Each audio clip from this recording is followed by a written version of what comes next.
That's why he's after trading your soul. Today we are going to talk about sin. Where did sin start from? It is obviously known that sin started from the Garden of Eden. You might be true, but not correct.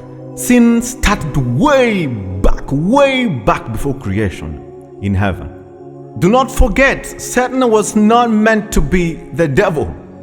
No. He was the most handsome angel in heaven one day.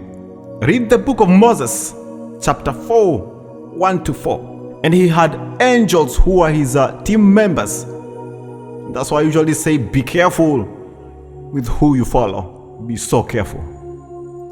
But one time, pride crept in his heart, and he started to see himself as equal or even better than God, if you like. But God, being omniscient, omnipresent, omnipotent, he saw the intentions and he said, hey, look, we're not going to rule heaven together. I have another place out there.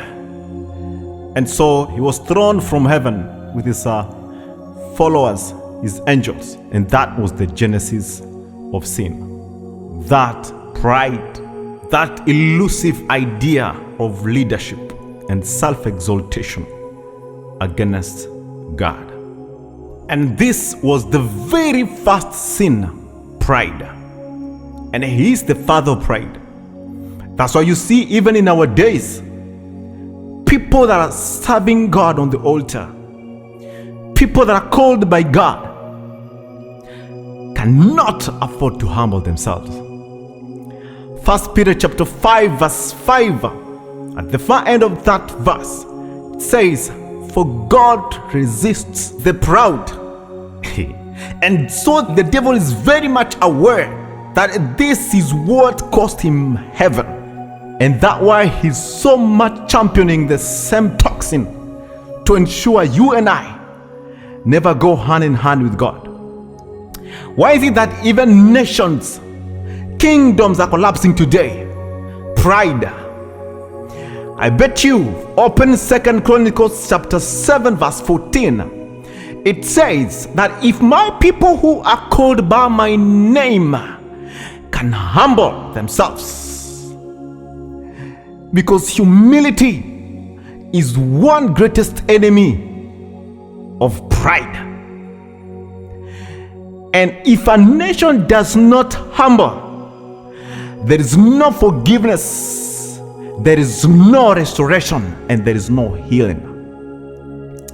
See, many people who have made it in life, people who have made it in life today, can do so many things, can pay their tithe, can build shelters to the homeless, can clothe the naked, can go see people in the hospitals, can feed the hungry. But one thing remains clear: it cannot be done. Humility. Very hard to attain. Let's move on. It makes me wonder how even the devil himself was deceived by his own idea. That's why I call sin an illusion of the truth or of the real thing. Sin is just an illusion that appears in our mind or in our vision, in our ears, and that's all. We think that it is the real or the true or the correct thing to do. But in the end, the result, the ramification, the repercussions are beyond control. So the devil was deceived in his mind alone in heaven, when he was still enjoying the laxity of being the chief worshipper. But an elusive idea came in his mind and thought he was going to be like God, another high authority, even higher than God in heaven, of which, into his perspective, it was correct. But in heaven, it doesn't happen that way. God is the only supreme ruler. But now see where he is. And so that's why he will not sit down and wait to be thrown into fire, eternal fire alone. And he has got a lot of opportunities to hunt you down and to bring you down. That when judgment day comes, you will also be told, look, Get away from here. I don't know you.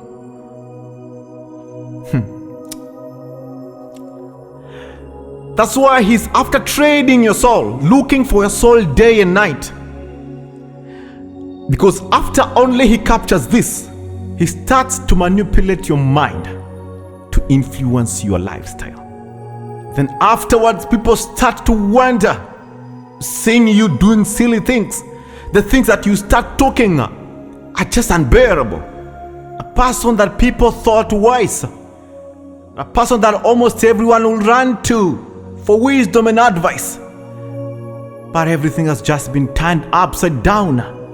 And guess what? The problem is not you, neither them. The problem is the hunter. He has made a kill, and you are that prey. He has started to manipulate you, influencing your lifestyle, your decision and behavior, your words. Just so pathetic.